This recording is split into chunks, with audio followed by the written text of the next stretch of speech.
When you look at the Jacksonville Jaguars, they expect their quarterback to lead them to the promised land, but they are only as good as their supporting cast. And when you look at bringing in a star recruiter to your team who found tremendous amount of success, whether it be in the staffing sector or for a competitor or whatever it may be, if they don't have weapons around them and technology around them to be successful, they probably won't excel to the level that you want to. It may take a lot longer. Of course, they could have flashes of success, right? They could immediately fill that tough to fill position because of some of their connections and because of things like that.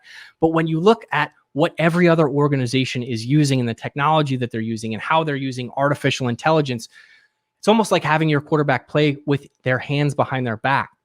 And you don't want this to happen. And I know this firsthand, because what ends up happening is the butt fumble, right? You have Mark Sanchez who comes in, he shows flashes in the pan, you're hiring people left and right, and then all of a sudden they don't have the weapons around them and they fiddle out of the NFL.